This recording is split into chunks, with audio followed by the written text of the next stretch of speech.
My friend Kyle has a 27-foot center console boat in the summer. He's a go-to friend to have for boat days, since none of our other friends have a boat. I'm not a boat expert by any means, but my friend has some kind of radar on his boat that warns of any kinds of landmasses, shallow waters, and other boats, so with that we're able to stay out on the boat past dark sometimes. The boat can fit like 8 people comfortably. This was on a hot summer day, mid-July. Kyle took 5 of us out on the boat, just to drink, in the bay. Then hours later, he took us to some waterfront bar restaurant, where we docked the boat, ate and drank, and chilled out for another few hours. We had an abundance of spiked seltzers in the cooler still, and it was a Friday night, so after leaving the restaurant, Kyle took us back to the middle of the lagoon, where we cruised slowly with music blasting the whole time. Kyle doesn't really drink, so it works out that he's the one with the boat, and he just enjoys boating us around without having to drink. We passed by the lighthouse on the Barrier Island. We all had this conversation about how there's something so liminal and creepy about the lighthouse, especially at night. Kyle cut the engine and we just floated in place for a while, with the music still playing as everyone talked. I was kind of mesmerized by the lighthouse, finding myself looking at it over and over. I think because I was so drawn away from the conversation that was being had, that I was the one to pick up on the screaming voice from the distance. I told everyone to cut the music a bunch of times before whoever was on the aux paused it. I said I heard a scream from the distance. We were currently floating next to an island that sat in the middle of the mainland and the Barrier Islands. We sat in silence for a few seconds as we bopped around, and sure enough, I was right. There was a woman's scream for help coming from that island. We all looked at each other and I could see the horror on my friends' faces. The screams were absolutely coming from the island. We were too far from both the mainland and the Barrier Island for it to be coming from there. We yelled back as loud as we could, and the woman's voice called back for help. We all screamed, "Where are you?" and the woman's voice called back, "I'm being followed." Communicating like this was hard, as we could barely hear each other. One more time we called, "Are you on the island?" and she screamed back, "Yes." Kyle started the engine without hesitation. It started bringing us over to the island. He anchored us when we were close enough to the shore of the little island. All 6 of us got off the boat and started looking around and calling for the woman. This matter became a lot more concerning when she said, "I'm being followed." This island wasn't that big, and with the 6 of us walking around with flashlights calling for her, surely we would have found her on the opposite side of the island. Suddenly, we heard a blood-curdling scream. It sounded like it was partially muffled. My friends and I yelled at each other to meet on that side of the island. We all ran as fast as we could. I ran through painful brush barefoot, and by the time I got to the other side of the island, my feet were bleeding, but there was no one here.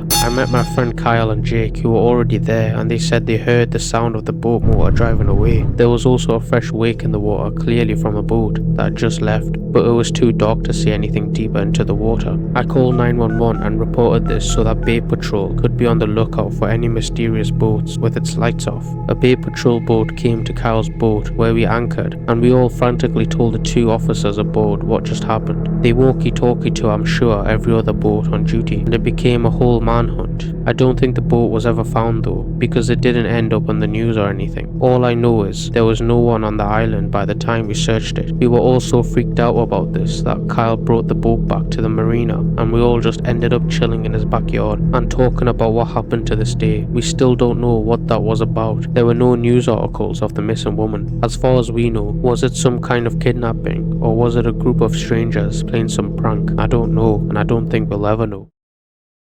This is a story from my uncle and my dad that they've told countless times at family gatherings, and it still creeps us out just as much. It was the 80s. My dad and Uncle Jack have always been avid fishermen. They'd go out to deep sea fishing at least a few times a year in my uncle's boat. He had a 70s 2-cabin cruiser. I've seen pictures and the thing was huge. My uncle used to live in Cape Cod, Massachusetts, where he'd dock his boat. My dad would go up there for a weekend once in a while to go out to sea for a night with my uncle. I've never been into fishing. My dad tried to get me into it, but it's not my thing. I'm also not going to pretend to know much about fishing, but I know the fish you catch will be bigger and more abundant the deeper into the ocean you go. I think they primarily go for striped bass, tuna and cod. They'd go about 20 miles out to sea and catch whatever they could fit on the boat. They used to be so obsessed that my uncle's walls in his house to this day are still covered 90% in pictures of him and my dad holding fish. This one time though, it was a very unexpected cloudy night, and it was a new moon,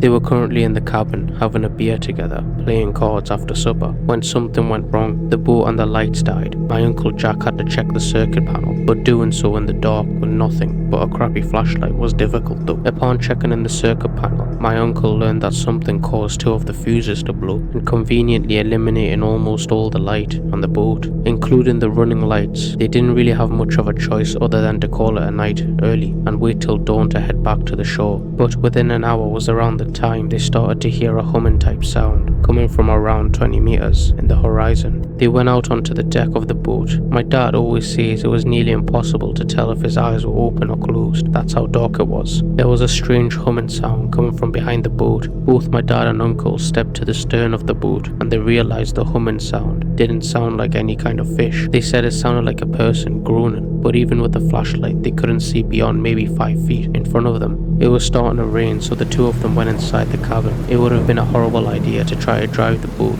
in pitch blackness. The next morning at the crack of dawn, my uncle woke up my dad and told him to come outside to the deck.